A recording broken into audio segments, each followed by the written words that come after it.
many people do you know that are working a 40-hour week? It's unbelievable. I've never seen it like this in my life. Don't tell me the unemployment rate is probably 16 or 18. The unemployment in the black community is probably 28. Unemployment among black males is probably 40%. Those are the facts. But you understand what's bad today? Once again, our government lied to us. And what did we start with? Values. Judeo-Christian values. And we started with representative republic. And we said, if Dale's a liar, how can he represent you? We just proved that our government is lying to us about a key statistic that drives the economy and, quite frankly, won the election. Now understand this. The president has admitted that they met in 2000, there's emails from 2010 where they talked about not everybody's going to get to keep their policy, right? They had a meeting in the White House. Well, do we say this or don't we say it? And the political people said, it'll hurt our chances for election, so we're going to stick with it.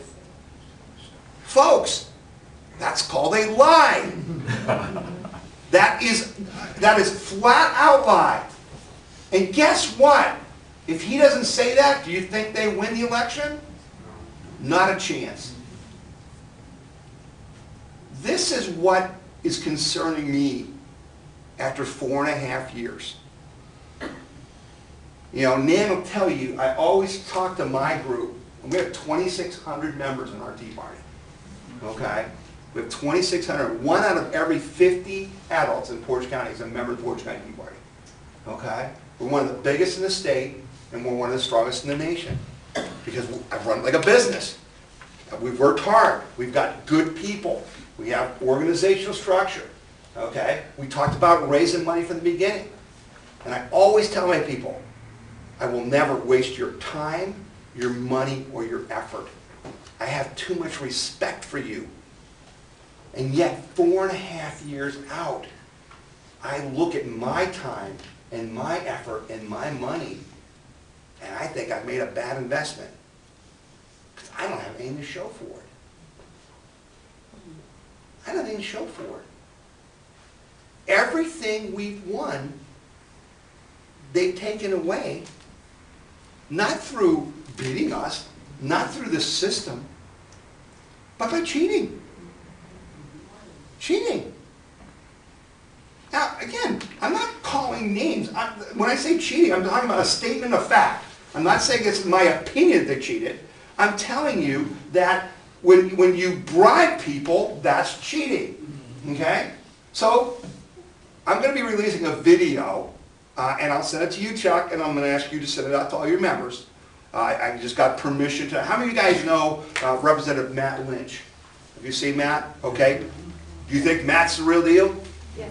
Okay? As much as anybody. Yes. Well, Matt spoke at our Tea Party last Tuesday, and we videotaped it. And I'm going to send it out to you. Because I want you to understand the level of corruption and evil that we are facing. Because, folks, this thing is rotten to the core and beyond. There is nothing honest about this system whatsoever. These people should all be in prison, and you would if you did anything near what they did. Okay? So when I say to you about criminal and intimidation and all that stuff, let me give you a couple examples. And Matt's going to talk about this in this video. And Matt and his wife prayed about this last night because he's going to take a lot of heat from the Republican Party because he's going to tell the truth. And you're going to know the truth. Okay? How many of you are familiar with SB 193, the bill that they passed that's going to limit access to the ballot for third parties? Raise your hands. You aware what I'm talking about? If you're not, I need to bring up speed.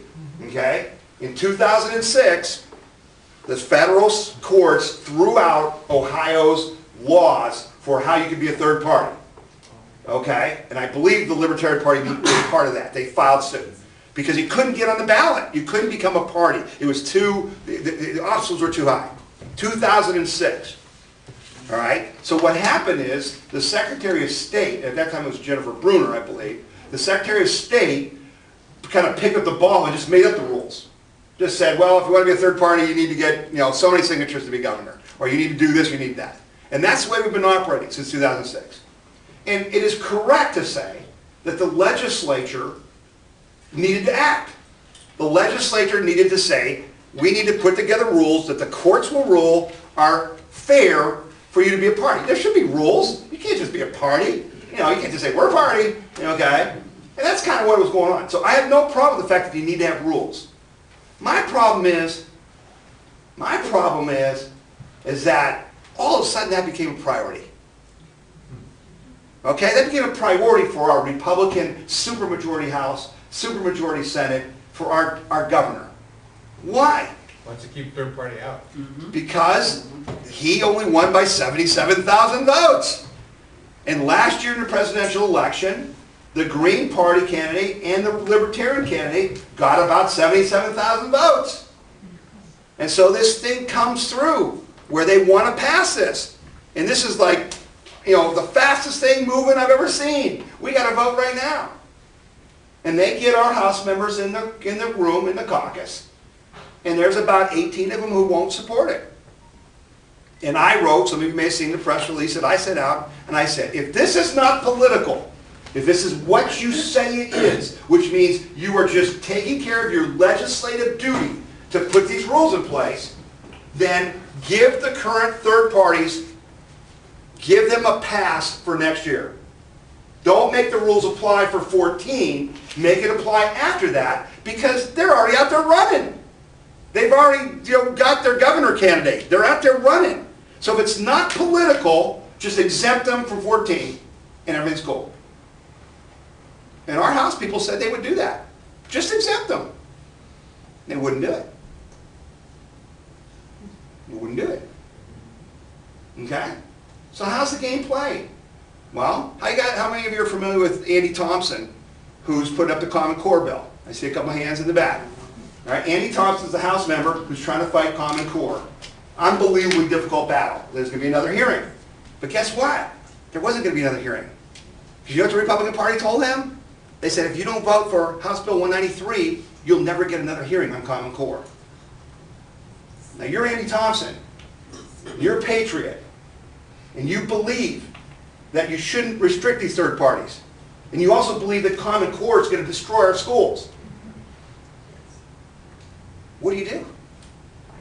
Don't vote for it. Mm-hmm. You have to stick to your principles. Power. And he didn't. He voted for it. So you get a Common Core bill, which is never going to get out of committee anyway. Okay? This is what's going on. This is the way the game is being played. All right? And it's not being played fair and square. It's not being played fair and square. And that's our problem. Because if we want to fix this within the system, you got to have access to the system. But we haven't proven that we can. I was on the phone to a Tea Party leader down in the Columbus area just yesterday. And Dale, you're probably in on some of this, so I don't mean to offend you, but I consider Dale a friend. Dale is a person of integrity. He's one of the few people in the party that we talk on the phone all the time, because he's an honest man. He is. Okay? And I appreciate him so much, and if we had a bunch of him, we wouldn't be having this conversation. The problem is we don't. And the problem is that he gets attacked in his own party. Okay? Literally, he gets attacked in his own party. Threatening phone calls. Okay? But here's the problem. Okay? This whole, this move to just elect people is destroying our integrity. You're not doing what's best for the people. You're doing what's about power and money. That's what it's about. We're living in Atlas Shrugged. We are. It's all crony capitalism. It's all, I give you money because I expect something back. I'm Jeffrey Elmer from GE, and I'm going to back President Obama because what? I got a lot of money for green energy. Okay? How does that serve us? It doesn't serve us. It's a disservice to us. It destroys us. all right? So we're in this situation